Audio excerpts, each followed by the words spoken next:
Okay, now I also realized I needed to show you how to put the thin veneering strips on the pieces that are not carton board or not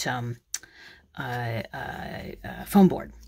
In these, you can see I've almost finished. I still need to do a tiny bit of trim work here, but you'll notice that these are not the same thickness. The cardboard ones are much thinner. If I can get that to focus, come on, there we go, are probably only about 3 millimeters. So you're thinking, okay, what am I going to do here? Because also one of these pieces that I'm working with is only about 2 millimeters thick, and this is like really, really wide. It's an easy problem to solve. Now remember, I showed you how to trim these once they're glued in place.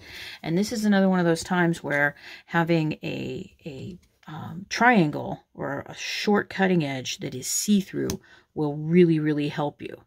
I'm going to go through, and I'm not measuring this. I'm eyeballing this. I'm looking, what I do is I look here at the bottom and I look here at the top. There's still, it has to do with how we see things through plastic and glass. You can see one side looks a tiny bit longer than the other, but they're about the same width at both of these ends. So I'm going to carefully trim one of them in half. And these are about 5 millimeter. Okay, let's do this again. Sometimes they can get, and what I want you to also notice is the first thing I did was I cut them in half from the big long strips, because it's way easier. It is easier for the human eye to find the middle of something when it's a shorter length. So trying to find the middle when it's, you know, really, really long is going to be more difficult.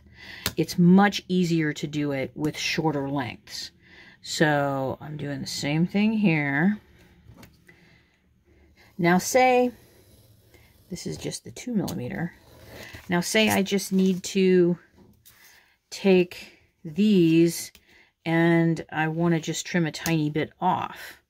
You can still do that. You can see it's easier to have something that you can kind of hold it down with. Remember, my fingers are out of the way. And let's do it one more time here. I'm going to trim about 1 millimeter off. About 1 millimeter. And remember, I'm not doing an exact measurement, because in the previous video, I already showed you how to trim these. It's the super duper easy way using a pair of scissors. So don't worry about it. So let's see if this, oh, this is a really good fit. So I don't know that I'll have to do any trimming on this one, but this will then be glued in the exact same way as these pieces. Remember, 1, 2, 3, 4, kind of looks like a little pinwheel.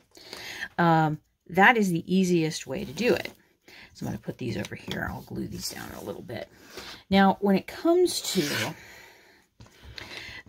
what we're going to do now is we're going to glue the bottom part on the bottom of the chair.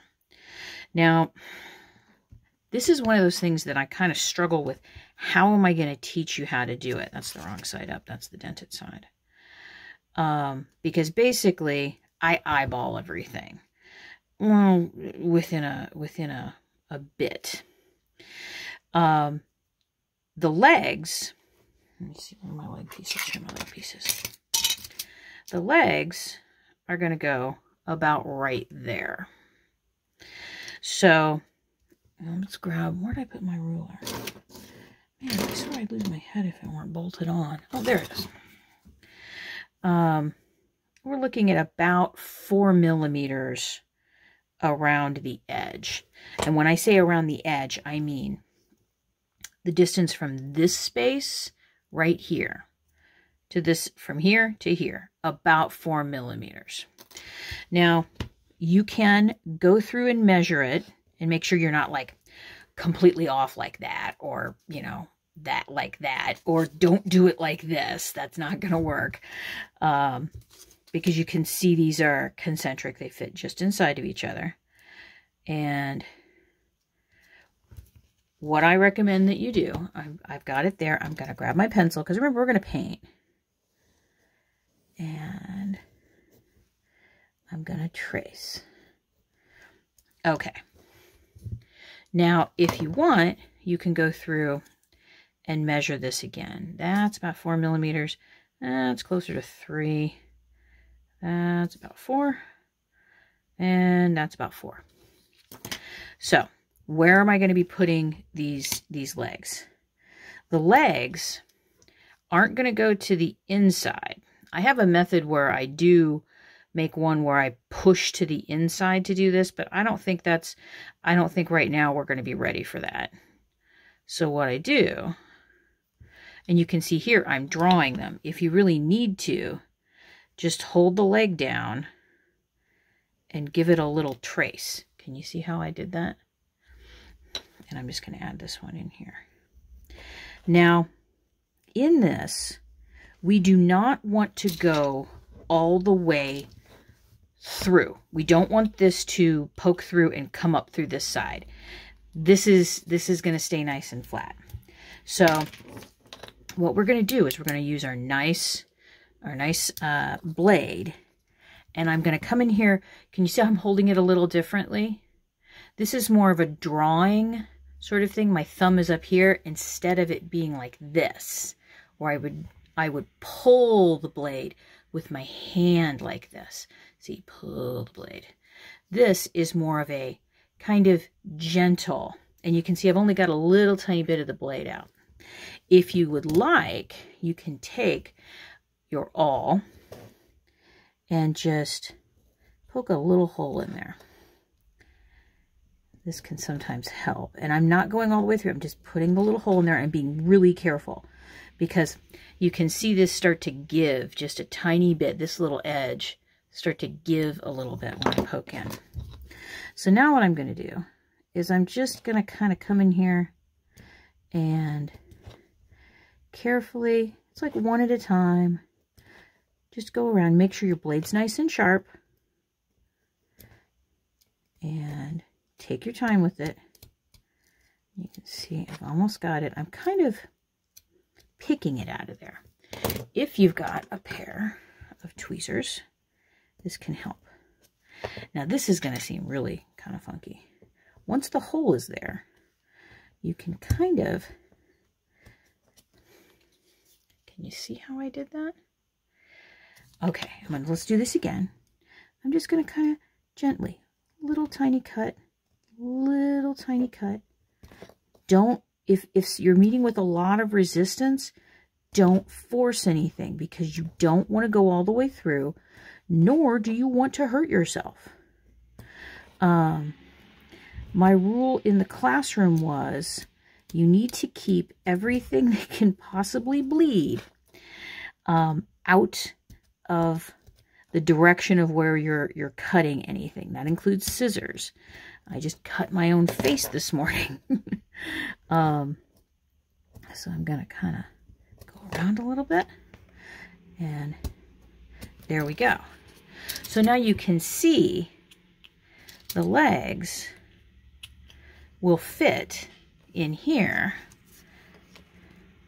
And this, when we glue the legs in, this little piece underneath is going to help support the legs where they're supposed to go. Okay?